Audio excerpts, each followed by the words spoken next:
ఈ ప్రశస్తమైన దినమును ప్రభువా నీ ఏర్పాటు హస్తముతో జరిగించుకున్నట్లు సమకూడుకొను ప్రశస్తమైన వార్తను మా కొరకు వినిపింప చేయండి. మహిమనందండి, మార్గమును ఉపదేశింప చేయండి ప్రభువా. నీ ఆత్మ చేత మమ్మల్ని వర్ధిల్ల చేయమని బ్రతిమలాడుకొనుచున్నాం తండ్రి. ఈ త్రిత్వాదివార దినమున మేము చేయలేనివనియు నీవే చేయుము, జరిగించుము ప్రభువా. మాలో నిలిచి ఉన్న ప్రతి దుర్గుణములను బలహీనతలను మీరే స్వయముగా ప్రత్యక్షమై మా హృదయములో నుండి పెరిగివేసి దురిత నైజపు వేరు పెరిగి ఉన్నావు, పరిశుద్ధ నైజ సంపదను ఇచ్చి ఉన్నారని రాయించిన మీరే ఈ దినమున ప్రభువా విను, వివరించు మా మనస్సులకు త్రిత్వ తత్వమును తండ్రి మీరే సంపూర్ణముగా బోధపరచుమని మా మంచి బోధకుడును మా ఆత్మ హృదయ సింహాసనముపై ఆసనుడై మా కొరకు అబ్రహాము కాలములో త్రిత్వ రూపముగా దిగి వచ్చి క్రీస్తు కాలములో బాప్తిస్మాచార దినమున త్రిత్వ రూపమును కనపరచి పరిశుద్ధాత్మ రాకడ కాలములో త్రిత్వ రూపము యొద్దకు మమ్మలను సమీపింపజేయుచు ఉన్న పరపూర్ణ రక్షకుడై ఉన్న యేసు నామమున మిక్కిలి వినయముగా ప్రతిమలాడి వేడుకొనుచున్నాము తండ్రి, ఆమేన్. ప్రభు యొక్క మహాఘనమైన కృప ద్వారా మరి పరిశుద్ధుడు మన ఘనుడై ఉన్న దేవనామమును మరి ఈ రీతిగా ఈ దినమును తలంచుకున్నటకు ప్రభు ఇచ్చిన గొప్ప కృపను బట్టి ప్రభువుకే మహిమ కలుగును గాక, ఆమేన్. మీ అందరికీ మరి ఈ పరిశుద్ధ ఉదయకాలం త్రిత్వాదివార ఆరాధన మరణాత మరణాత దేవుని యొక్క వాక్యమును ధ్యానం చేసుకుందాం. పరిశుద్ధ గ్రంథములో నుండి పరమాత్మ జ్ఞానియగు యోహాను రాసిన సువార్త పాఠం, పత్రిక పాఠం, మొదటి యోహాను మొదటి పత్రిక పాఠం 5వ అధ్యాయము 7వ వచనము నుండి చదువుకుందాం. మైక్ లో చదువుతాను అందరికి వినపడలాగా.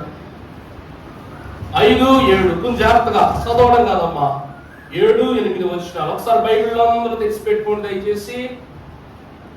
తెలియడం రానోళ్ళు కాస్తంత వచ్చిన పేజీ తీసి పెట్టండి బాబా.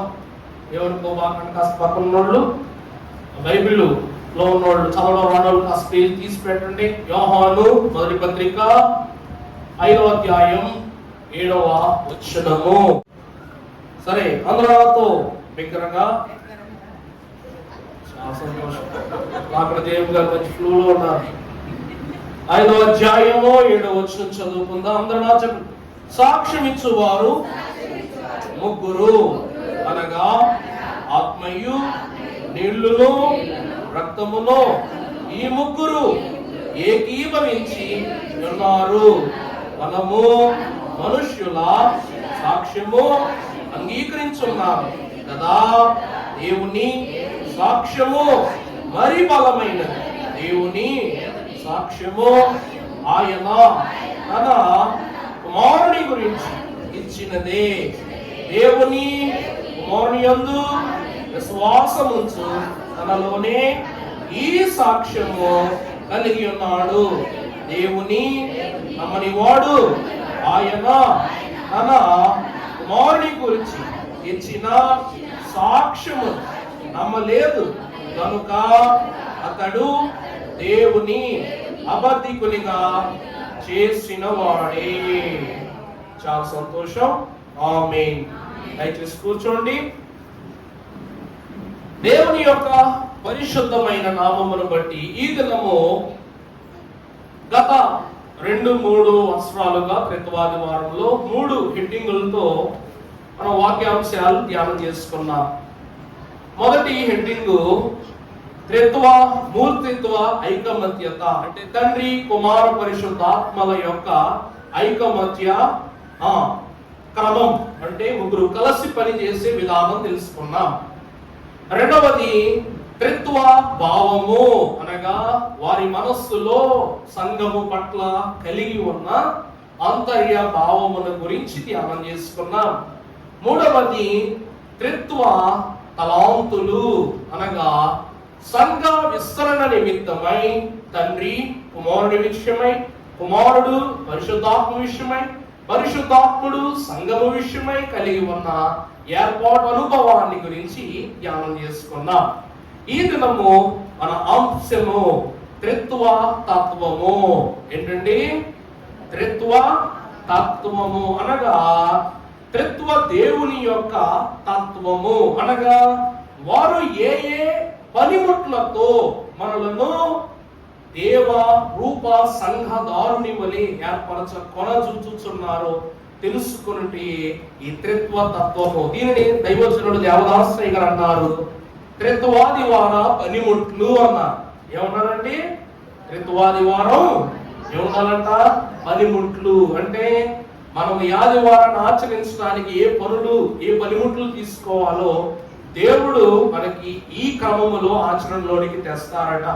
అందుకే మనం ఇందాక కీర్తన పాడుకున్నాం. ఏ పాట? గణపరచుడి దేవుని త్రైక జనకుడవు ఏకాత్మను. ఒకసారి చరణం పాడండి. గణపరచుడి దేవుని త్రైక జనకుడవు ఏకాత్మని. గణపరచుడి దేవుని త్రైక జనకుడవు ఏకాత్మని. మన యొక్క నివసించు మనసున్న తండ్రి మనసున్న గణపరచుడి భాగ్యమున కూడా గణపరచుడి.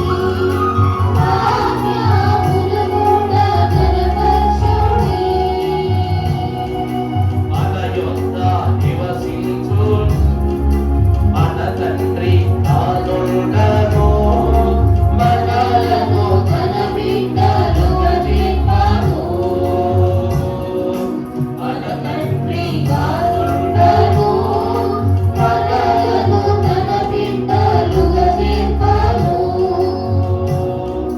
తన పుత్రుని ద్వారా మును బాప్తిస్మాచారమును నిర్వహించి ఉండెను.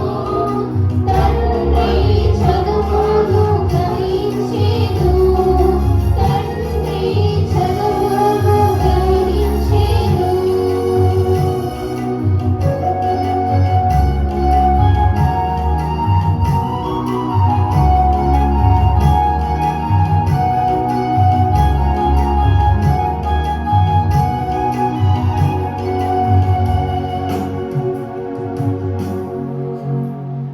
ప్రభునందు దేవుని ప్రియబిడ్డలారా, మన తండ్రిగా నుండును మనలను తన బిడ్డలుగా గట్టి చెప్పండి. మనలను తన బిడ్డలుగా చేయను. ఇక్కడ తండ్రి క్రమం అనగా కార్యము కనిపిస్తూ ఉంది. చేయటానికి తన పుత్రుని ద్వారా మును బాప్తిస్మాచార క్రమమును ఏర్పరచెను. తండ్రి చనువును మనల్ని ఏం చేస్తున్నారంట? గ్రహించను. అంటే తండ్రి కుమారునికి పుత్రుడు అవ్వాలి అంటే ఒక కార్యము జరగాలి. ఈ కార్యము ఎలా జరగాలి అంటే బాప్తిస్మము అనే కార్యం జరగాలి. అనగా ఇదిగో సాక్ష్యమిచ్చు వాడు ముగ్గురు. మొదటిది ఎవరు? చదివారు కంసువాక్యం చదివారుగా ఆత్మ. సాక్ష్యమిచ్చువారు ఎవరన్నా? ముగ్గురు ఆత్మయు. రెండవది ఏమిటంట? నీళ్లు. అంటే తండ్రికి కుమారుడు అవ్వాలి అంటే ఏం కావాలి? సాక్ష్యం కావాలి. సాక్ష్యం ఎవరు ఇవ్వాలంట? సాక్ష్యం ఎవరు? అంటే యేసుక్రీస్తు ప్రభు ఇతడే నా ప్రియ కుమారుడు అని పిలువబడాలి అంటే ఎవరు సాక్ష్యం ఇవ్వాలి? ఆత్మ వల్ల, తండ్రి వల్ల, నీళ్ళు వల్ల. ఆయన బాప్తిస్మము యోర్దానులో పుచ్చుకోకపోతే, ఆయన బాప్తిస్మం పొందుకోకపోతే, ఈ నీళ్ళ సాక్ష్యం లేకపోతే ఆయన దేవుని కుమారుడు అనబడతారా? అందుకే ప్రభు ఏమంటారు? ఇదిగో నేనైతే నీళ్లతో బాప్తిస్మం ఇస్తున్నా, ఈ సాక్ష్యం మీకు ఉంది కుమారుడి దగ్గర, కానీ ఆయన మీకు ఎందులో ఇస్తాడు? ఎందులో ఇస్తాడు? పరిశుద్ధాత్మ అగ్నితో బాప్తిస్మం ఇస్తాడంటే తండ్రికి యేసు క్రీస్తు ప్రభువు కుమారుడగుటకు నీళ్లు కావాలి. మనము దేవుని కుమారులు అనబడటానికి క్రీస్తు రక్తము చేత ఉదక స్నానం చేయాలి. అర్థమైందా? మరి సంగమంతయు కూడి క్రీస్తు తోడను తండ్రికి ఇష్టలవ్వాలంటే ఆత్మ లేనివాడు. అర్థమైన 3 సాక్ష్యాలు. ఒక సాక్ష్యం క్రీస్తు తండ్రికి కుమారుడు గుట్టకు బాప్తిస్మం, నీళ్ళ బాప్తిస్మం. అర్థమైందా? కింద ఏముందంట? బహిరంగ సంగమునకు ద్వారం ఏమై ఉన్నది? పరిశుద్ధ బాప్తిస్మం. శరణం ఉంది అందులో. బహిరంగ సంగమునకు పరిశుద్ధ బాప్తిస్మమే ద్వారము. ఇది నీళ్లతో చేయుచున్న క్రమము. ఇది కుమారుని ద్వారా తండ్రికి ఏర్పరచబడిన వారధి. నీళ్ళు అంటే సామాన్యమైనవి కాదు. ఎందుకంటే ప్రధాన యాజకుడు అహరోను వంశము దేవుని కృప ద్వారా ఇలాగున దేవుని యొక్క పరిధిలోనికి రావాలంటే అతి పరిశుద్ధ స్థలానికి ఆవరణ పక్కన ఒక ఎత్తడి గంగాళం ఉండేది. అందులో ఏముండేదంట? నీళ్లుండేవి. శుద్ధి లేనిదే ఏముండదంట? సమృద్ధి ఉండదు అన్న. యేసు క్రీస్తు ప్రభువుకు శుద్ధి ఎందుకు జరగవలసి వచ్చిందంటే ఇప్పుడు చెప్తా. నీళ్లు అన్నారు కాబట్టి క్రమాన్ని మీకు తెలియజేస్తారు. కథ ద్వారానే మొదలు పెట్టుకుంది. ఒకసారి చదువురాడు అంశవాక్యం చదువుకున్నారు. సాక్ష్యమిచ్చు వారు ముగ్గురు అనగా ఆత్మయు నీళ్లును రక్తమును. చాలండి. ఈ ముగ్గురు ఎవరు అనగా తండ్రి అయిన దేవుడును, కుమారుడైన దేవుడును, పరిశుద్ధాత్ముడైన దేవుడు. ఈ ముగ్గురును ఒకనొక దినమున అబ్రహాము మహాభక్తుని యొద్దకు ఒక పని మీద పరలోకముల నుండి దిగి వచ్చారు. ఎక్కడికి? సింధూర వనములో ఉన్న అబ్రహాము యొద్దకు. అప్పుడు అబ్రహాము మహాభక్తుని వయస్సు ఎంత అంటే సుమారు 90 ఏళ్ళు పైనే. ఇప్పుడు అబ్రహాము గారి వయసు ఎంతండి? 90 ఏళ్ల వయస్సు గలవాడంట. అప్పటికే కళ్ళు మందగించిపోయి మనిషి ఒళ్ళు వంగిపోయి బలహీనుడైన వృద్ధాప్య వయసులో అబ్రహాము యొద్దకు త్రిత్వ దేవుడంట. అనగా ఇక్కడ ముగ్గురు దేవుడు సాక్ష్యం ఇచ్చేవారంట. నీరును రక్తమును ఆత్మయులు అయి ఉన్న త్రిత్వ దేవుడు ఆ దినములో వారి యొద్దకు వచ్చారు.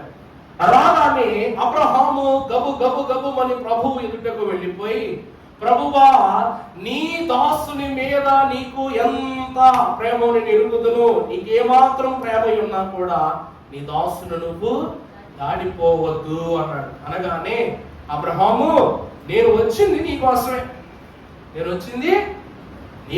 నీతో నీ గురించి నేను అంత దూరం నుంచి వచ్చాను అని చెప్పేసి అన్నాను. అక్కడ అతడు చూసినప్పుడు ఒకరే ఉన్నారు కానీ ఆ ఒక్కరు ముగ్గురుగా, ఆ ముగ్గురు ఒక్కరుగా కనబడుతున్నారు. అక్కడ ఈ లోపల కనబడుతూ చూసిన అబ్రహాముడు ఈ ముగ్గురిని ఆహ్వానించి అతని యొక్క గుడారం యొద్దకు తీసుకుని వెళ్ళి అబ్రహాం ఏం చేశాడంట? ఆతిథ్యాన్ని ఇచ్చాడంట. ఏమండి, మన ఇంటికి చుట్టాలు వచ్చారు, భోజనాన్ని పిలిచాము. ఎవరినైనా భోజనాన్ని పిలవగా నేను ఒక్కసారి భోజనాచారం ఎలా చేయాలో చెప్పండి మీరు ఒకసారి. భోజనాచారం ఎలా చేయాలో చెప్పండి. ఫస్ట్ నుంచి మొదట కాళ్ళు చేతులు కడుక్కోవడానికి, శుభ్రం చేసుకోవడానికి నీళ్ళు ఇస్తాం. తర్వాత లోపలికి వెళ్ళి వాళ్ళు కూర్చొని పళ్ళెం పెట్టి ఆహార పదార్థాలు పెట్టి ముందు స్వీట్ పెడతాం. దాని తర్వాత మెల్లమెల్లగా ఒక్కొక్క పదార్థం వడ్డించుకుంటూ వచ్చి భోజన పంక్తిలో పళ్ళెం అంతా కూడా ఆహారంతో నింపి వారిని ఆరగించమని చెప్తాం. ఆరగించిన తరువాత మరలా ఏం చేస్తాం? చేయబడుకోవడానికి నీళ్ళు ఇస్తాం. అంత అయిపోయినాక తువ్వాలు ఇస్తాం. అంత శుభ్రం అయిపోయిన తర్వాత ఏదో ఒకటి మన స్తోమత కొద్ది బట్టో ఏదో ఒకటి పెడతాం. లేదనుకుంటే ఏం చేస్తాం? జాగ్రత్తగా వెళ్ళరండి అంటాం కదా. ఇది ఆచారం. మరి పాస్టర్ గారు మీ ఇంటికి భోజనానికి వస్తే కాళ్ళు కడుక్కుని లోపలకు రండి అయ్యగారు అని నేను అంటాను ఖచ్చితంగా. అన్నవాళ్ళు ఎవరైనా ఉంటే చెయ్యతాం ప్లీజ్. మీరు పాస్టర్ గారు పిలిచారా మా భోజనానికి? నేను కాదులే అనుకుని వేరే వాళ్ళు తన పాస్టర్ గారు వచ్చారు, మన సభలకు వచ్చారు, అయ్యగారు వచ్చారు. వారికి ఆహారం పెట్టాలి, వారికి పలానా వారికి ఆహారం పెడదాం అనుకున్న అయ్యగారు అంటారు.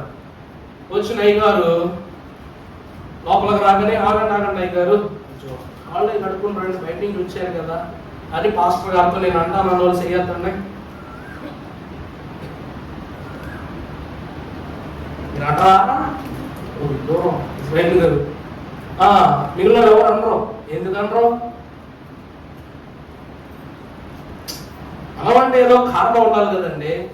మన చుట్టాలు వస్తే నువ్వు క్షమిస్తావు, కాళ్ళు కడుక్కోమని నీళ్ళు ఇస్తావు, దానికి ఒక కారణం ఉంది. ఎందుకంటే ఎక్కడో దూరం నుండి వచ్చాడు, మరి ఎన్ని కళ్ళు పడ్డాయో, మరి ఎంత దూరం నుండి వచ్చాడు, దుమ్ము ధూళి ఇవన్నీ ఉంటాయి కాబట్టి ఇంట్లోకి వచ్చినప్పుడు ఎలా రావాలా?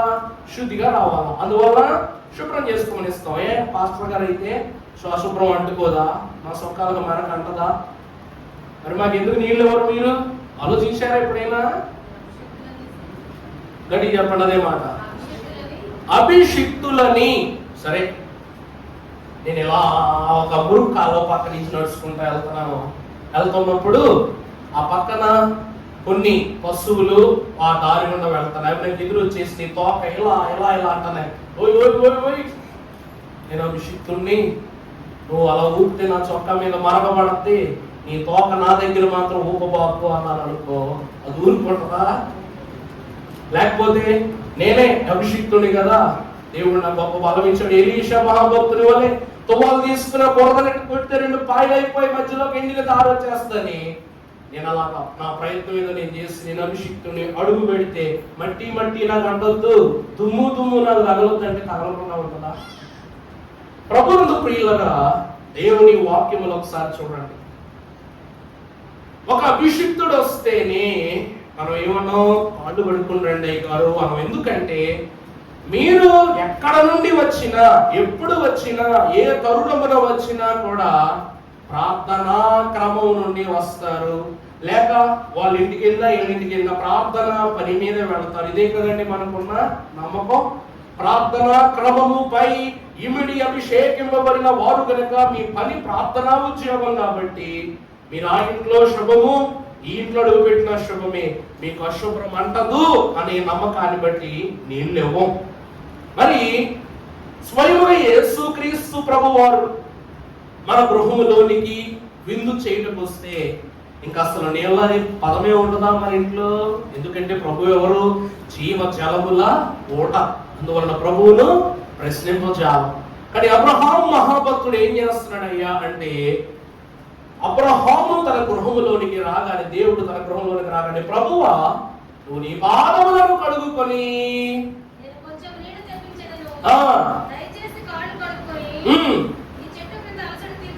ఎన్నో వచ్చినాం అది కాండం 18:3 వర్షమా. అబ్రహాము అంటున్నాడు ఏమిటంటే, ఓ ప్రభువా నేను కొన్ని నీళ్లు తెప్పిస్తాను, నీకు నువ్వేం చేయి, మీ ముగ్గురు కూడా కాళ్ళు పడుకుని ఆ గుడారములోనికి రండి అంటున్నాడు. వరప్రదాతయగు ప్రభువు సృష్టిలో 4 ప్రశస్తమైన నదులను ఏదేను వనములో ప్రకాశముగా ప్రవహింపజేసిన దేవుడు, జీవ జలముల ఊటయగు ప్రభువు, యోర్దాను నది అని మరణమును పెకిలింపజేసి పావన నదిగా ప్రస్తింపజేసిన దేవుడు, ఎన్నో ప్రత్యేకమైనటువంటి వరములను వసగిన సంపూర్ణ రక్షకుడగు ప్రభువునకే పాదములను కడుగుకొనుటకు నీళ్ళు ఇస్తున్నాడు. అంటే ఈ నీళ్లు అబ్రహాము గృహము యొక్క దేవుడే బస చేసి ఉన్నాడని చెప్పుటకేమై ఉన్నది? సాక్ష్యమై ఉన్నది. దీనిని త్రిత్వ తత్వము అన్నారు. అబ్రహాముకి ఏముందంట? త్రిత్వ దేవుని యొక్క తత్వం ఉంది. ఒక్కరు కాళ్ళు కడుక్కోలేదు అక్కడ. ఎంతమంది కాళ్ళు కడుక్కుంటున్నారట? తండ్రి కాళ్ళు కడుక్కున్నారు, కుమారుడు కాళ్ళు కడుక్కున్నారు, పరిశుద్ధాత్ముడు కడుక్కున్నాడు.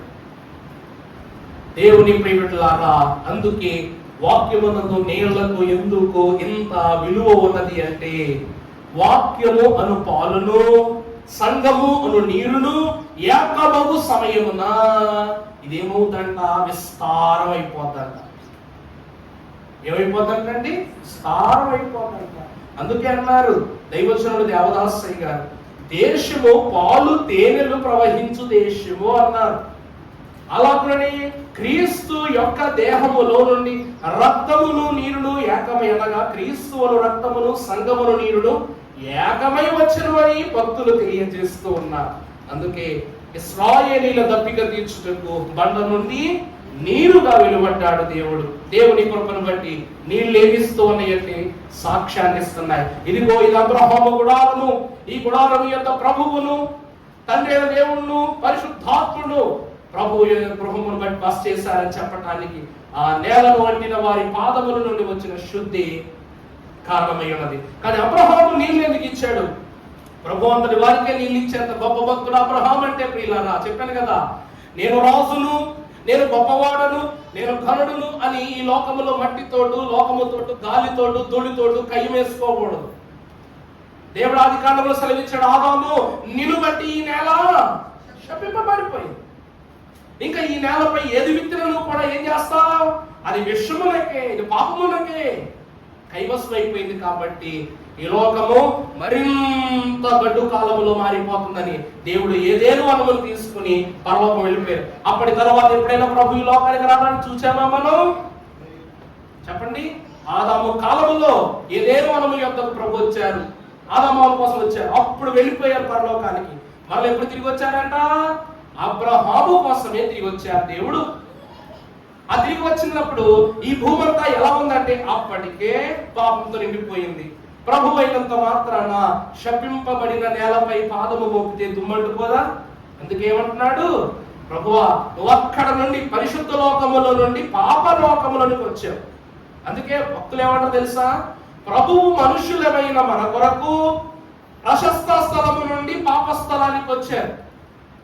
ఈ త్రిత్వాది వారు తెలుపున దేవుని ఏర్పాటును పొందుకున్న మనకు పరిశుద్ధాత్ముడు ఇచ్చే భాగ్యం ఏమిటంటే పాపస్థలము నుండి నీ సువార్త కడకునము, పాపస్థలము నుండి నీ సువార్త కడకునము, భూమిలో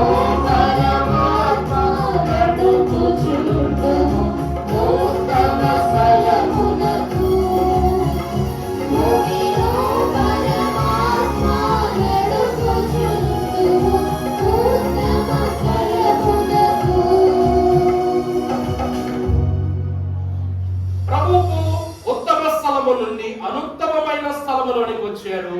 ఈ పరిశుద్ధాత్ముడు మనల్ని ఏం చేస్తున్నాడంట? పాప స్థలము నుండి ఈ సువార్త నిమిత్తమై మనలను కడప ఎక్కడ తీసుకుని వెళ్తారంట? ఉత్తమ స్థలములకు తీసుకుని వెళతారు.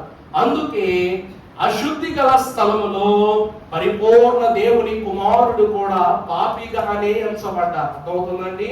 యేసుక్రీస్తు ప్రభువులో పాపం ఉన్నదని, పాపం ఉన్నదని ఎవరు చెప్పలేదు. కానీ ఆయనకు పాపము ఆయనను ఒత్తిడి చేసిందని అందరూ చెప్పగలం. అవునా కాదండి? ఇదిగో నా చొక్క మీద మనకుందని గుండయ్య గారు మనకుంది అంటాం. నా లోపల మనకుందని ఎవరికి తెలుసు? ఆ లోపల మనకు అంటుకుందని ఎవరికి తెలుసు? ఎవరికి తెలియదు. అందుకే హృదయం అన్నిటికంటే మోసకరమైనది, ఘోరమైన వ్యాధి గల దాన్ని గ్రహింపగలవాడు ఎవడని ఇర్మియా భక్తుడు అంటాడు. అందుకే దేవుని వాక్యం ఎరిగిన వాళ్ళ నీళ్లు ఏమై ఉన్నవి అనగా సాక్ష్యమిచ్చినవై ఉన్నవి. అందుకే పరమభక్తులు అంటూ ఉన్నారు, నీళ్ల ద్వారా చేయు ఈ పరిశుద్ధ ఆశీర్వాద బాప్తిస్మం క్రమమును బట్టి తండ్రి ఎదుట మొదటి శుద్ధిని కనపరుచుకున్నాం. ఈ శుద్ధి ఉదర శుద్ధి, వాక్ శుద్ధి. అవునా కదా? పొద్దున లేసి ఏం కడుక్కుంటాం? పళ్ళు తోముకుంటాం.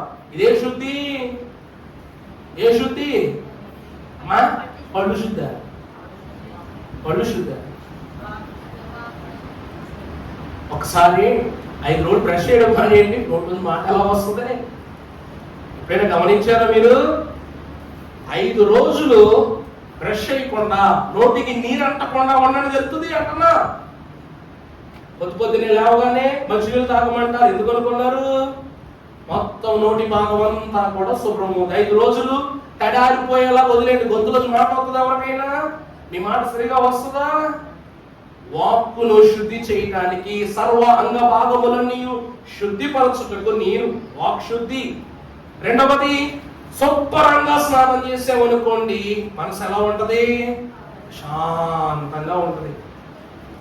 రెండవది, బట్టలు శుభ్రం చేసుకోవడానికి ఏం కావాలి? నీళ్లు కావాలి, మళ్ళా నీళ్ళే కావాలి.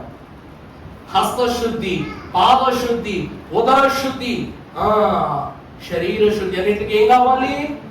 ఒక్క బాప్తిస్మ క్రమము ద్వారా మానవునిలో అంతరంగముగా బహిరంగముగా ఉన్న ప్రతి క్రియలను కూడా తండ్రి అయిన దేవుడు నీటితో ఏం చేశారు చెప్పండి? శుద్ధి చేసిన వారైనారు. త్రిత్వ తత్వములో మొదటి సాధనము నీరు. అందుకే ఆనాడు తండ్రి అయిన దేవుని పాదములను కడుగుకొనుటకు అబ్రహాము నీరిచ్చి ప్రభు పాదములను శుభ్రము చేసినట్లుగా అబ్రహాము వంశీకులలో జనించిన యేసుక్రీస్తు ప్రభువు అను ప్రియ కుమారుడు అబ్రహాము సంతతి వారైన మన పాదములను శుభ్రము చేయుటకు పాద శుద్ధీకరణ అనే క్రమాన్ని ఏర్పరిచారు. అందుకే నీరు తీరును మారుస్తుందన్న. అర్థమైందంటే నీరేం మార్చుద్దంట? మనిషి తీరును మారుస్తుందంట. అశుభ్రంగా ఉన్నవాడు ఏ తీరులో ఉంటాడు? శుభ్రపరచబడినవాడు ఏ తీరులో ఉంటాడు? మంచి దుస్తులు ధరించుకున్నవాడు ఏ తీరులో ఉంటాడు? అశుద్ధమైన దుస్తులు ధరించిన ఎలా ఉంటాడు? మీకు ఒక గమ్మత్తైన విషయం చెప్తాను, మీరే చెప్పండి దాన్ని బట్టి. మనం బస్సులో ప్రయాణం చేస్తూ ఉన్నప్పుడు ఒక భిక్షగాడు ప్యారడైజ్ బిర్యానీ కొరకు తెచ్చుకున్నాడు అనుకుందాం. 1000 రూపాయలు పెట్టి ప్యారడైజ్ బిర్యానీ తెచ్చుకుని నువ్వు అదే ప్యారడైజ్ బిర్యానీ 1000 రూపాయలు కొరకు తెచ్చుకుని ఒక చోట తింటున్నావు, వాడు అక్కడే కొరకు తెచ్చుకున్నాడు, నీ పక్కన కూర్చుని తింటున్నాడు. వాడు పక్కన ఉంటావా, వెళ్ళిపోతావా? ఆడి జోబులో ఇంకా 10,000 ఉన్నాయి, ఆడి జోబులో 10,000 రూపాయలు ఉన్నాయి. అందులో 1000 రూపాయలు ఖర్చు పెట్టుకుని ప్యారడైజ్ బిర్యానీ తెచ్చుకున్నాడు. నీ దగ్గర ఉన్నటువంటి 1000 రూపాయలతో నువ్వు అదే బిర్యానీ కొనుక్కు తెచ్చుకుని అక్కడ తింటున్నావు. వాడిని పక్కకొచ్చి కూర్చుని నీతో సమానంగా అదే పళ్ళెములో, అదే రకం పళ్ళెములో అదే భోజనం తింటున్నాడు. నువ్వు పక్కన కూర్చుంటావా, వెళ్ళిపోతావా? నేను కూర్చుని ఏమంటాను? చేతులు ఎత్తండి ఒకసారి. మీ అమ్మగారు పెద్ద మనసుగా మాట్లాడతా ఏదో చెప్పుకున్నావా? ఉండం. ఏం చేస్తాం? వెళ్ళిపోతాం. అదే అస్సలు ధనధాన్యము లేనోళ్ళలాగా జోబులో చిల్లి కవ్వ కూడా లేదు, కానీ వాడి దగ్గర మనలాంటి ప్యారడైజ్ బిర్యానీ ఒకటి ఉంది. వాడు వచ్చి కత్తర చొక్కా వేసుకుని వాడి పక్కన కూర్చున్నాడు అనుకోండి, కూర్చుంటావా, లేచి వెళ్ళిపోతావా? వాడు భిక్షగాడు కాదు. వీడి దగ్గర 10,000 ఉన్నాయి కానీ వీడి దుస్తులు బాగలేదు, వీడు భిక్షగాడు కాబట్టి వేసి వెళ్ళిపోతాం. తర్వాత ఇంకొకటి వచ్చి కూర్చున్నాడు, వాడి జోబులో డబ్బులు ఏమీ లేవు, చేతిలో బిర్యానీ పార్సల్ ఉంది, చూడడానికి టిప్ టాప్ గా ఉన్నాడు అనమాట. వాడి పక్కన కూర్చొని వాటర్ బాటిల్ అడిగితే ఇస్తాం, కొంచెం చోటు ఇవ్వండి, ఇస్తామా ఇవ్వమా? కారణం ఏంటి? అవండి వాడు ఎలా ఉన్నాడు? మనకు సమానంగా ఉన్నాడా లేదా? మన రూపానికి, మన హుందాకి, మన ఎత్తుకు పల్లానికి సమానంగా ఉన్నాడు. దేవుని ప్రియలారా, వాక్యము ఇక్కడ యోచన చేయుచున్నది. ఆనాడు తండ్రి అయిన దేవునికి సైతము కూడా లోకము మలినమంటునని తెలిసిన అబ్రహాము నీరిచ్చినట్లు అబ్రహాము సంతానము లోక మలినములో ఇమిడిపోకూడదని కుమారుడైన యేసుక్రీస్తు ప్రభు తగ్గించుకుని పాద శుద్ధీకరణ చేశాడు. అందుకే దేవుని వాక్యం అంటూ ఉంది, నీళ్లు అనగా నీరు తీరును సరి చేస్తుందని వాక్యములు అంటుంది. పరిశుద్ధ గ్రంథములో చూసినట్లయితే మహోపకార్యము దేవుడు ఒక మాట వివరిస్తున్నారు. యోహాను 3:5 చదువునాను ఒకసారి. చదువమ్మా. అతనితో ఒకడు క్రొత్తగా జన్మిస్తేనే గాని అతడు దేవుని రాజ్యమును చూడలేడని ప్రభువునందు దేవుని ప్రియమిత్రులారా గమనించండి. ఒకడు నీళ్లను బట్టి క్రొత్తగా జన్మిస్తేనే గాని దేవుని రాజ్యమును చూడలేడని మీతో నిశ్చయముగా చెప్పుచున్నాను. ఏంటి? నీళ్ల బాప్తిస్మము ద్వారా దేవుని రాజ్యమును చూడగలము అని ఎంత పట్టుదలతో ప్రస్తావిస్తున్నారు. ఎందుకంటే ప్రియులారా, దేవలోకమునకును 24 పెద్దల లోకమునకు మధ్య మనకు గాజు సముద్రము అనేటువంటి ఒక అడ్డంకు ఉన్నదని మీరు గమనించాలి. అర్థమైందా? ఆ కుంభము గుండా పట్టణంలోనికి ప్రవేశించు వారందరూ తమ వస్త్రములను ఉదుకుకొందరు. ఎక్కడ ఉదుక్కోవాలి?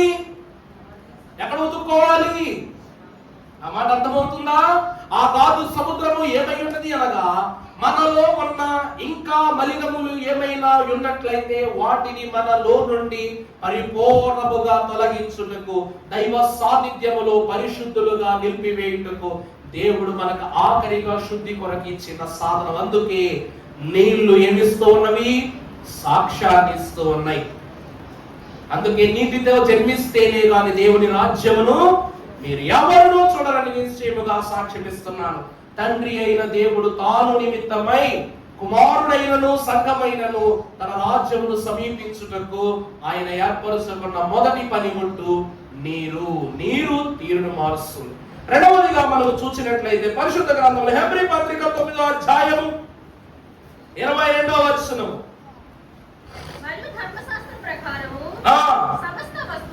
సమస్త వస్తువులను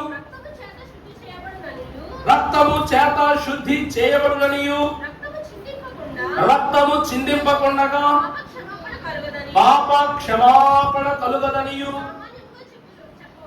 ప్రభువునందు దేవుని ప్రియమిత్రులారా, ఇక రెండవ సాక్ష్యము ఏమిటి అంటే రక్తము. రెండవ సాక్ష్యం ఏమిటండి?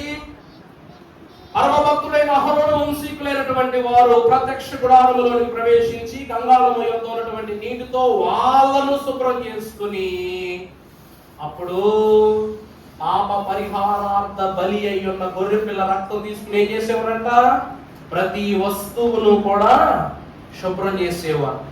రొట్టెల బల్ల, దీపస్తంభము, ధూపవేదిక, బలిపీఠము, కరుణా పీఠము, కెరూబులు అన్ని కూడా దేనిచే శుభ్రపరచబడాలి? రక్తముతో. మరియు నేను చెప్పుచున్నది ఏమనగా, ధర్మశాస్త్ర ప్రకారము భూమి మీద ఉన్న ప్రతి వస్తువు ఏం చేయాలి? రక్తము చేత శుద్ధి చేయబడాలి. యాజకుడు కూడా రక్తం రాసుకుంటాడు. తెలుసా మీకు ఖచ్చితంగా ఈ వీడియో పై వారం ప్లే చేస్తాను. ఎక్కడ తెలుసా? ఈ చెవులకి ఇక్కడ అన్నమాట. ఈ చెవుకు ఈ రింగులో ఉంటుంది చూసారు, ఇక్కడ ఇలా రాసుకుంటాడు. మరలా బొటన వేలికి ఇక్కడ రాసుకుంటాడు అన్నమాట. ఇక్కడ రాసుకుని ఆ యొక్క పాత్రను తీసుకుని, ఎందుకనగా దేవుని సన్నిధిలోనికి వెళ్ళినప్పుడు పవిత్ర పరచబడినటువంటి చెవులతో దేవుని స్వరమును మాత్రమే వినుటకు వెళ్తాడు. దేవుని పరిశుద్ధ పీఠమును శుద్ధి చేయుటకు ఈ హస్తములు పవిత్ర పరచబడి ఉన్నవి గొర్రెపిల్ల రక్తముతో పవిత్ర పరచబడి ఉన్నవని దాని సూచనగా ఈ ముద్రను ఎలాగైతే గడపల పైన దేవుడి ముద్ర వేయించాడో ఐగుప్తు దేశంలో ఉన్నప్పుడు, అలాగనే యాజకునికి చెవి యొద్దను ఈ హస్తము యొద్దను రక్తపు ముద్ర రాయించి లోపలికి పంపించి అప్పుడు సంప్రోక్షణం చేయిస్తాడు. ప్రభునందు దేవుని సంగమా, మన వాక్యంలో చూసినట్లయితే పేతురు రాసిన మొదటి పత్రిక 1వ అధ్యాయం 18 కూడా చదువునా? పితృ పారంపర్యమైన మీ వ్యర్థ ప్రవర్తనను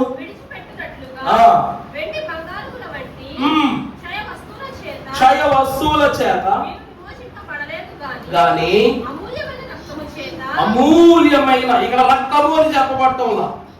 ఏమంటే ఇందాక ఒక గొర్రె పిల్ల, వచ్చేవారు మన వర్తమానం ఇదే. ఏంటో తెలుసా? ఆచరణ విందు, అనుసరణ విందు. అంశం ఏంటంటే మంది? ఆచరణ విందు, అనుసరణ విందు. ఆచరణ అనగా పస్కా, అనుసరణ అనగా ప్రభు భోజనం. పస్కా ఏం చేయాలి? ఆచరించాలి. మరి ప్రభు భోజనాన్ని ఏం చేయాలి? అనుసరించాలి. అందును బట్టి ఇక్కడ వాక్యం అంటుంది, అక్కడ ఉన్నటువంటి విందులో ఇక్కడ భక్తుడు అంటున్నాడు, వెండి బంగారము వంటి క్షయ వస్తువుల చేత మీరు విమోచింపబడలేదు కానీ అమూల్యమైన రక్తము చేత, అనగా చూడండి, నిర్దోషమును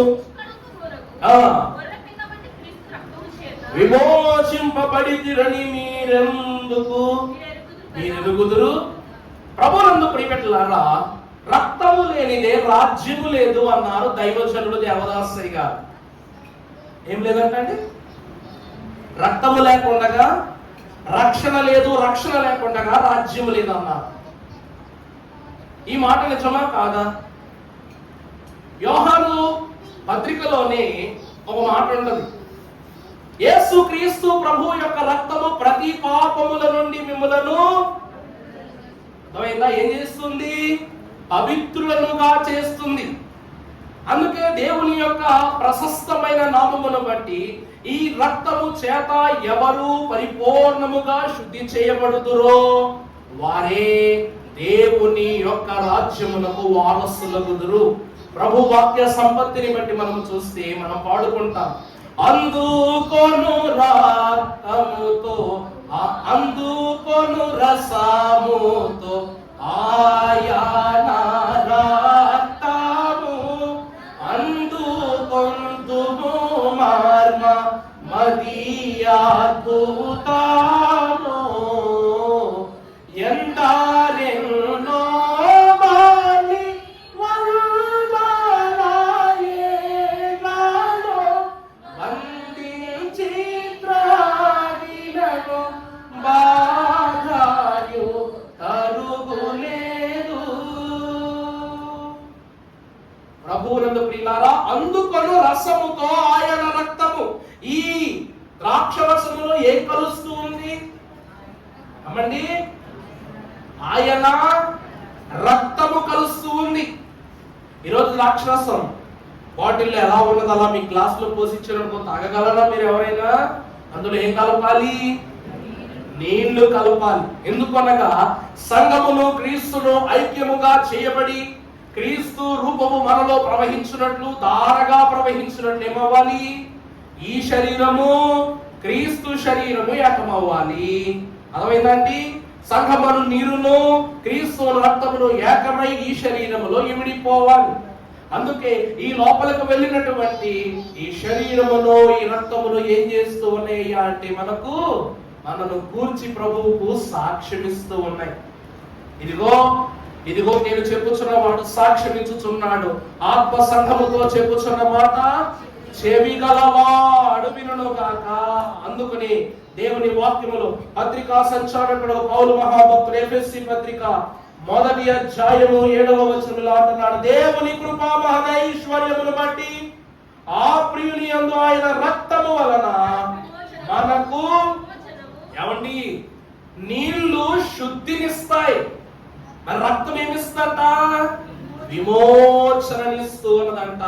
అందుకే ఈ రక్తపు పరిశుద్ధమైన రక్తాన్ని ఏమంటారంటే విమోచన క్రయధనము అంటారు. రక్తముని ఏమంటారండి? విమోచన క్రయధనము. నీకు ఏమి ఇవ్వగలను? నా కొరకు నా ప్రాణాన్ని ఇచ్చి నీకేమి ఇవ్వగలను అంట. ఈ రక్తము ఊరకనే మనకు దేవుడు ఇవ్వలేదంట. ఈ రక్తం ఏమిస్తుంది? సంఘమును గురించి సాక్ష్యం ఇస్తూ ఉంది. అందుకే ప్రభు ఒక పాటలో ఉంటుంది అన్నమాట, క్రీస్తు రక్తం ఇచ్చి సంఘాన్ని స్థాపించారు కాబట్టి, పొందుకున్నారు కాబట్టి ఈ దేవాలయ నిర్మాణము విషయంలో అబ్రహాము మహాభక్తుడు ఏం చేస్తాడంటే ఒక చరణం రాశారు, అబ్రహాము బలి ఇచ్చిన స్థలము, దావీదు వెలయిచ్చిన పొలము, అబ్రహాము బలి ఇచ్చిన స్థలము, దావీదు వెలయిచ్చిన పొలము, యేసయ్య రక్తమిచ్చి కొన్న సంఘము, ఏమిచ్చి రుణము తీర్చుకొందును, యేసయ్య రక్తమిచ్చి కొన్న సంఘము, ఏమిచ్చి రుణము తీర్చుకొందును. దేవాలయము దైవ నిలయము, దేవుడు మాట్లాడే సన్నిధానము, మన దేవుడు మాట్లాడే సన్నిధానము, దేవాలయము.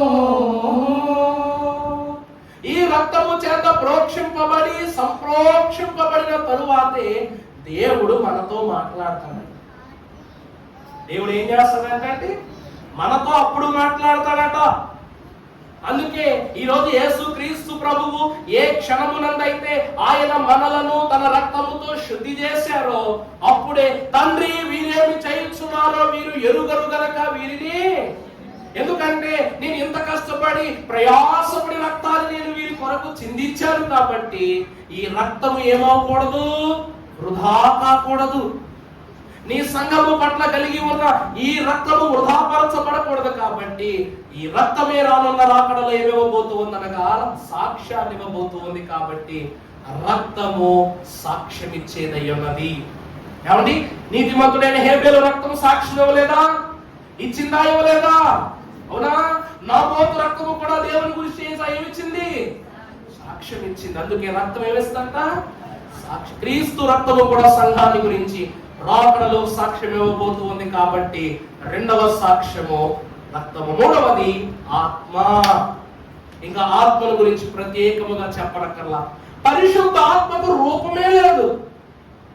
పరిశుద్ధాత్మకి ఏం లేదు? రూపమే లేదు. కానీ రూపము లేని పరిశుద్ధాత్ముడు కూడా అబ్రహాం ఇచ్చిన నీళ్లతో ఏమయ్యాడు? కాళ్ళు కడుక్కున్నాడు. ఎంత విడ్డూరం, ఎంత వింత! అగ్నిచ్చే. ఎప్పుడైనా ఒక మాట గమనించండి, నీరు నిప్పు పక్కన ఉన్నాయనుకోండి, ఏమైపోద్ది? నీళ్లు నిప్పు పక్కన ఉంటే ఏమవుతుందండి? అర్థమైందా? నీళ్లు నిప్పు పక్కన ఉంటే ఆరిపోద్ది. అదే నీరు నిప్పు కలిసి పనిచేయడం ఎక్కడైనా చూసారా? ఏం చూడలేదు. మన భయంకరమైనటువంటి తుఫాను వంటి గాలి వచ్చింది, చూసారా మీరు? ఆ సమయంలో నేను తణుకు పని మీద వెళ్ళా. మా అమ్మగారు ఫోన్ చేసి, నాన్న ఇక్కడ భయంకరమైనటువంటి గాలి మొదలైపోయిందిరా, జాగ్రత్తగా ఉండన్న. సంస్కృతిలో ఉన్నారు, తణుకులో ఉన్నారు.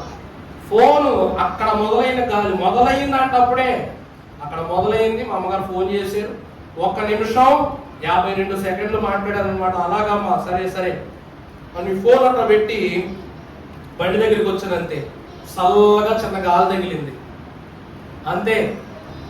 మెల్లగా మెల్లగా మెల్లగా కొన్ని క్షణాల్లోనే, క్షణాలంటే అంత ఒక 20-30 సెకండ్లలోనే హైవే దగ్గర అడ్డంగా ఉంటుంది బోర్డింగ్, అది పడిపోయింది అనమాట. పెట్రోల్ బంక్ దగ్గర ఉన్న 2 టవర్ లైట్లు పడిపోయినాయి. వామ్మో, ఇది ఎక్కడ భయంకరం రా బాబు అనుకున్నప్పుడు మేము డైరెక్ట్ గా ఈ పిడుగు పడే వైనాన్ని కరెక్ట్ గా చూసామన్నమాట. అంత భీకరంగా పిడుగు ఎక్కడ పడిందో పడింది. అక్కడ వెంటనే చెట్టు అంటుకుపోయింది అనమాట. ఓ పక్క వర్షం గుప్పుగా కురుస్తూనే ఉంది, కానీ ఆ చెట్టు ఏం కావట్లా, మండుతూనే ఉంది, మంట పండుతూనే ఉంది, అలా కాలుతూనే ఉంది అనమాట. నీరు నిప్పు ఐక్యమై పనిచేసేది ఎప్పుడు అంటే ఇలాంటి వైనములోని. దేవుని యొక్క వాక్యమునందు ప్రియబిడ్డలారా, కన్నీళ్లు మంటతో సమానమైనటువంటి స్థితిని చూపిస్తాయి అంట. అర్థమైందండి? మన గుండె మండిపోతే, వేదనకు గురైపోతే అవి ఎలా బయటకు వస్తాయి? ఆ మంట నీరుగా మారుస్తుంది. ఇప్పుడు పైనుంచి ఎండ మీద పడుతుంది. ఎండ మీద పడితే మన ఒంట్లోంచి ఏమవుతుంది? ఉప్పు నీరు బయటకు వస్తుంది. మీరే చెప్పారు కదా, నీళ్లు వేడో పక్కన ఉండవు అని. బాగా మరక్కాస్తే నీళ్ళు ఏం చేస్తాయి? ఆవురు ఏమైపోతుంది? గాలి నీరుగా మారిపోతుంది. దేవుని ప్రియబిడ్డలారా, ఆత్మస్వరూపియగు ప్రభువుకు, త్రిత్వాత్మ రూపధారునికి ఆత్మకు కూడా శుభ్రత నేర్పించుటకు అబ్రహాము ఆ దినమును నియమించాడు. ఒక వచనాన్ని చూపించి నా వాక్యాన్ని పూర్తి చేసి ముగిస్తాను. 15వ అధ్యాయం యోహాను సువార్త 26వ వచనం చదువునానా? తండ్రి యొద్ద నుండి నేను మీ యొద్దకు పంపబోవు ఆదరణకర్త అనగా అక్కడ నుండి బయలుదేరనయ్యున్న సత్య స్వరూపియగు ఆత్మ ఇప్పుడు మనము చూసినట్లయితే తండ్రి కుమారుడిని గూర్చి ఇతరేనా ప్రియ కుమారుడిని సాక్ష్యం ఇచ్చారు. అది నీతిని బట్టి. ఏమండి? కుమారుడు సంఘముల గురించి సాక్ష్యం ఇస్తున్నారు రక్తమును బట్టి. ఇప్పుడు కుమారుడిని గూర్చి సంఘముతో సాక్ష్యం ఇస్తున్నారు. ఎవరిని బట్టి? పరిశుద్ధాత్మను బట్టి. ఏ సాక్ష్యం అంటిది? సత్యమును గూర్చి, అనగా నా గూర్చి. నీ వాక్యమే ఏమై ఉన్నది? సత్యమై ఉన్నది. సత్య స్వరూపి యొక్క ఆత్మ వచ్చినప్పుడు మీరందరూ జాగరులై ప్రభువు సన్నిధిలో నిలిచి ఉండడి అని పౌలు మహాభక్తుడు అంటాడు. ఇది క్రీస్తుల గురించి సాక్ష్యం ఇస్తూ ఉన్నదట. ప్రభువు యొక్క నామం ఎరిగిన దేవుని ప్రియబిడ్డలారా, మహాభక్తులైనటువంటి పౌలు రోమా పత్రిక 8వ అధ్యాయం 16వ వచనములో ఇలాగున ఈ సత్యాన్ని కూడా రాస్తూ ఉన్నారు. మనం ఒకసారి చూస్తే 8:16 చదువులానా? మనము దేవుని చదువుమా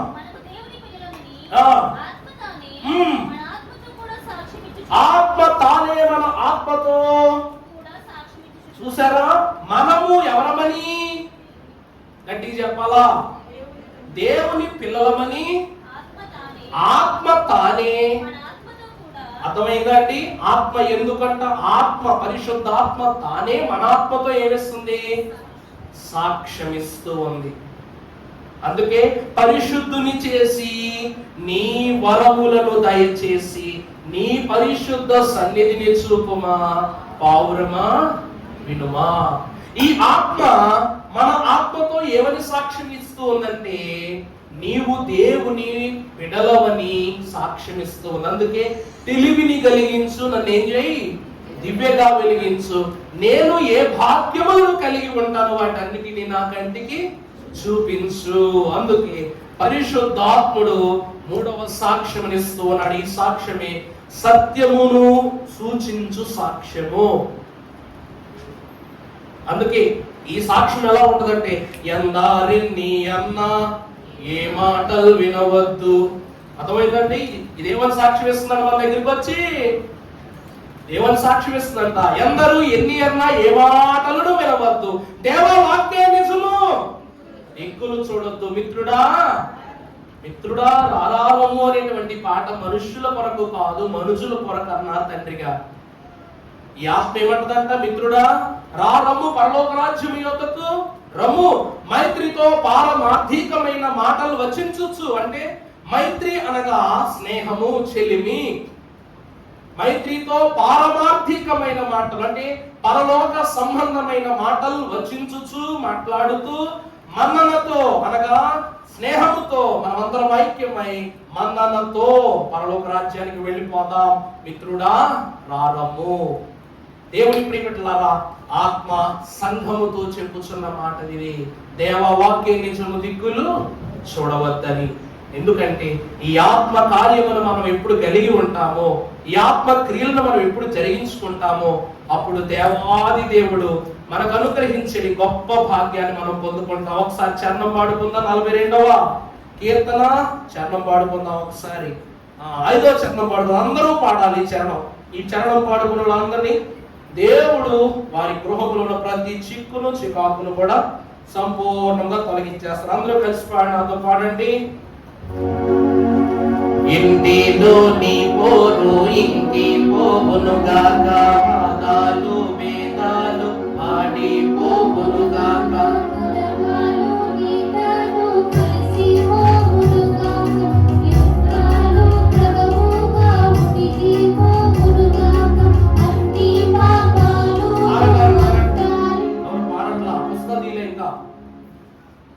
ఇంకా 42వ పాట 5వ చరణం చూసి అందరూ చూసి పాడండి. పక్కన చూపించండి, పుస్తకం లేకపోతే అందరూ కలిసి పాడాలా.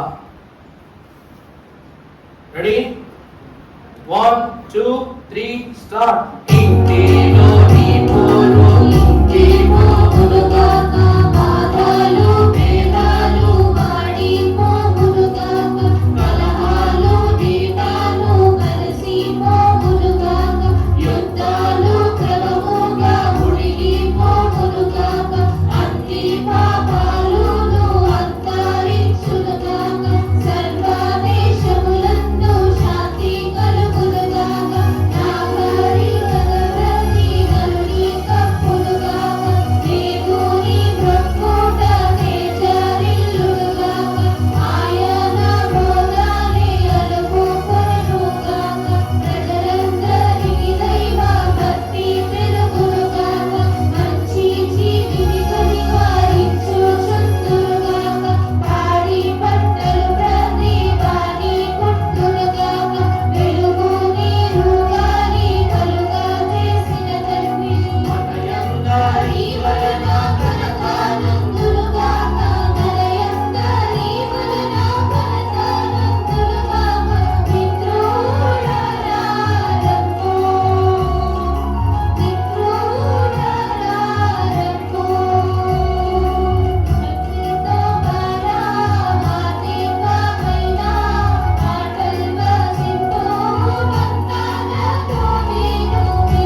ఎంత ఘనంగా చూసారా? మీకు ఈ కథ చెప్పానని నేను అనుకుంటున్నాను, మరి బహుశా చాలా సంఘాల్లో చెప్పడం జరిగింది. ఒకరోజు ఒక యవనస్తుడు, ఒక ఉద్యోగస్తుడు, పైగా ఈ ఉద్యోగస్తుడట దినము అతనికి బయట పని, అంటే ఉద్యోగం ఏంటంటే బయటికి వెళ్ళి పనులు చక్కపరుచుకుని జీతం తెచ్చుకోవడం ఇతని పని. అయితే ఇతను రోజు వెళ్తున్నాడంట, పని చూసుకుంటాడంట, వస్తున్నాడంట. పిల్లలతో, భార్యతో, కుటుంబంతో, తల్లిదండ్రులతో సమయం గడపలేని పరిస్థితి అయిపోయింది. అలసటతో కూడుకున్న ఉద్యోగం. ధనం అయితే వస్తుంది కానీ మన శాంతి లేదంట. పోయేసరికి పిల్లలకి ఏది చేయలేకపోతున్నాడు, సంపాదిస్తున్నాడు కానీ మనస్ఫూర్తి కొనివ్వలేకపోతున్నాడు. చూసుకుని ఇలా ఉండేసరికి ఒకరు దిగాలుగా తలంతా పట్టుకుని కూర్చుని ఉన్నాడంట ఈ ఉద్యోగస్తుడు. కూర్చుని ఉంటే మనసులో బాధ చెప్పుకుంటే భార్య బిడ్డల దగ్గర అది ఇంకా అధికమైపోయి ఎక్కడ ఉద్యోగం మానేయమంటారో ఏమోనని ఇంకా బాధ దిగమైపోయి ఉండేసరికి ఒక ఆయనట దారి గుండా వెళుతూ బుర్రలు బాగు చేస్తామా బాబు, బుర్రలు బాగు చేస్తాం అన్నాడంట. ఏమన్నారండి? బుర్రలు బాగు చేస్తాం బాబు, బుర్రలు బాగు చేస్తాం అన్నాడంట. ఏంటేంటి బుర్రలు బాగు చేస్తారా, ఎవరదని చెప్పేసి గబా గబా అని బయట గేటు తీసుకుని వెళ్ళిపోయి అటు ఇటు చూస్తున్నాడంట. ఆ దారి గుండా ఆ మాట వినపడుతుంది. ఏమని? బుర్రలు బాగు చేస్తాం బాబు, బుర్రలు బాగు చేస్తాం అని అన్నా. అప్పుడు అంటున్నాడు, మిక్సీలు బాగు చేసేవాళ్ళని చూసాం, స్టవ్లు బాగు చేసేవాళ్ళని చూసాం, ఫ్రిడ్జ్లు బాగు చేసేవాళ్ళని చూసాం, ఈ బుర్రలు బాగు చేయడం ఏంటి అని పరిగెత్తుకుని అతని దగ్గరికి వెళ్ళి, బాబు ఏదో అంటున్నావు ఏంటంటే, బుర్రలు బాగు చేస్తాం బాబు, మేము బుర్రలు బాగు చేస్తాం అన్నాడంట. అప్పుడు వెంటనే అతను తీసుకుని ఇంటికి వచ్చి ఆయన మంచినీళ్ళు ఇచ్చి, నువ్వేదో బుర్ర బాగు చేస్తానన్నావు కదా, ఆ పని ఏదో కాస్తంత చూడు ఇంట్లో అని చెప్పండి. ఎవరి బుర్ర బాగు చేయాలి బాబు అన్నారంట. ఎవరిదయ్యా? నాదే అన్నాడంట. అంతే. వెంటనే ఆయన బ్యాగులో నుండి ఒక పుస్తకం తీసి వెంటనే మొదలు పెట్టేశాడంట. ఏమని? ఇంటిలోని పోరు ఇంటి పోవును గాక, పాదాలు వేదాలు వాడి పోవును గాక, కలహాలు నీటాలు కలిసి పోవును గాక, యుద్ధాలు క్రమముగా ముడిగి పోవును గాక, అన్ని పాపాలు అంతరించును గాక, సర్వదేశములందు శాంతి కలుగును గాక, నాగారి కవితాన్ని ధరణి కప్పును గాక, దేవుని భక్తుడ తేజరిల్లును గాక, ఆయన బోధలే అలుముకును గాక, ప్రజలందరి దైవ భక్తి పెరుగును గాక, మంచి జీవిని కనికరించుచుందురు గాక, పాడి పంటలు ప్రతి వారి కుంటును గాక, వెలుగు నీరు గాలి కలుగజేసిన తండ్రి మన యందరి వలన కనకానందును గాక, మన యందరి వలన కనకానందును గాక, మిత్రుడారము,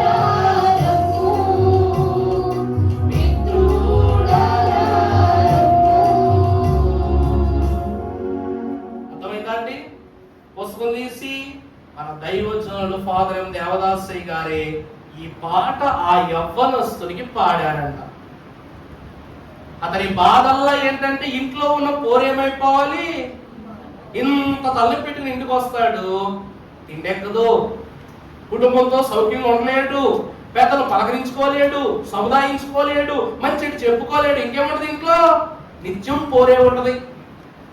రెండవది వాదాలు భేదాలు. ఈ తల్లింపుల వల్ల ఏమొచ్చేస్తాయి? పిల్లల మధ్యలో వాదం వచ్చేస్తుంది, వీళ్ళకి భార్యకి మధ్య వాదం వచ్చేస్తుంది, తల్లిదండ్రుల మధ్యలో భేదాలు వచ్చేస్తాయి, యుద్ధాలు క్రమం. ఈ వాదాలు ఏమైపోతాయి? దేవుళ్ళన్న తిట్టులాట తుదకి ఏమైపోతాయంట?